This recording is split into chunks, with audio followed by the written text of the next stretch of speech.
MJF made his return at Double or Nothing, but the question I have for all of you is, can MJF save AEW? You might ask yourself, well, AEW, does it actually need saving?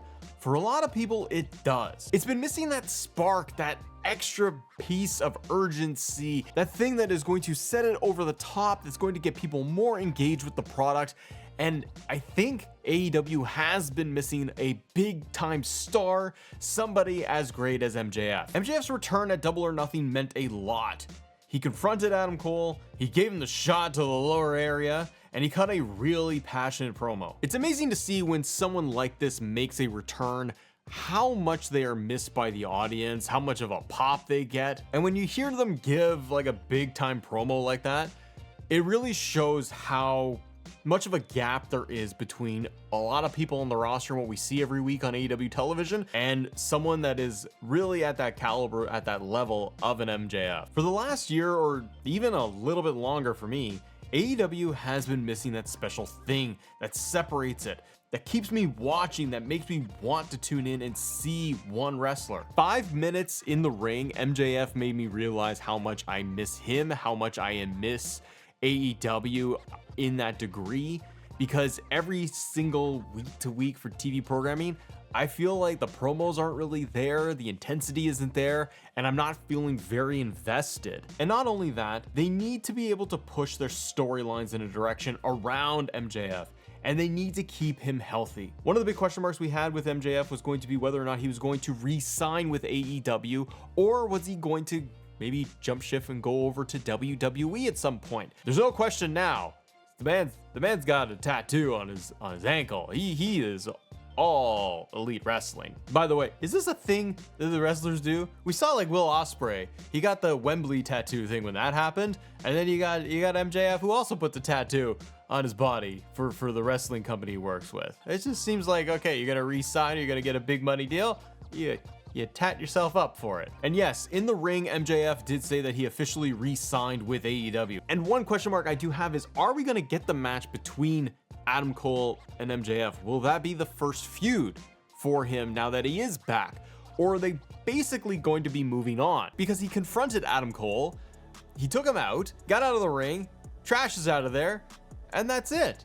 And we don't even know if Adam Cole is clear to wrestle. Yeah, he did take one move. He took a brain buster from MJF, but we don't know if Adam Cole is going to be back in the ring wrestling anytime soon. His ankle could still be an issue. He may not be able to wrestle for quite some time. And by all accounts with this promo, MJF really was pushing away the idea he's done with the devil stuff, done with Adam Cole. He's done being nice. There's no more kangaroo kicks. He's going to be focusing on hate. So I don't even know, but comment below what you think. For me, I don't even know that they are going to go down this avenue with Adam Cole and continue or finish that story. They might just blow past it and have MJF just move on completely. If that's the case, it's kind of a wait. There's no payoff, right? You at least want a payoff. And don't get me wrong, they might be able to revisit this down the road. They totally could. They might do that in a couple of months. And again, it might be the feud that they do right after Double or Nothing. But let's rewind for just a second here. Adam Cole came out to the ring, he started talking, you could hear the crowd totally chanting for MJF, the lights go out, and we get a really cool video package, first person perspective of MJF walking through the house, going into the room of, I guess, MJF, where all his wrestling stuff is. Even like the dog collar was found there on the shelf. He has the photograph of him and Adam Cole, and it's split and it's ripped in half. And I thought this was well done. I thought it was fun, it was interesting. Obviously it was MJF coming back. It's a nice surprise for Double or Nothing. And when MJF came out, got shout out to his jacket, because to me that is totally inspired by 2001 Triple H return Madison Square Garden. Like that's what that looked like. The leather jean jacket combo, it was totally Triple H, and I loved it. I thought it was great. MJF swears, he chews out the locker room a little bit, like we said, takes out Adam Cole, says he's never leaving. He's got the Ric Flair elbow drop over to the mask. But I go back to my earlier point.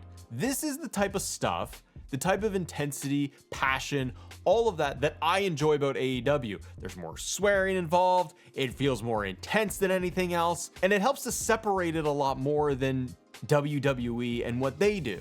So do you throw MJF right into the title scene? Do you have him mixing it up at the top there? Does he go off and do something else? And again, does he go and revisit, the Undisputed Kingdom? Does he go and fight Adam Cole? Does he switch over and maybe fight Joe, Swerve, the Elite? What's the plan for MJF is the big question mark. And how do you handle him? How do you keep him fresh? How do you keep him on the top of the card and having him be relevant and important? And ultimately, how do we get MJF to help elevate AEW once again? Ticket sales have been down for AEW. We'll find out what the actual results were, the views and everything, and the buy rates for Double or Nothing and how it went overall. But for me, I don't need to see MJF in tag team matches. They need to approach him in a special way, giving him those big matches like he was doing before he was injured and before he took time off. He wasn't wrestling a whole lot, and that's okay. I mean, that is very much the WWE approach, isn't it? They get the big time stars, they might do a match or two on Raw and on the main event programming, or they're going to be doing the PLEs. And MJF kind of is doing the same thing.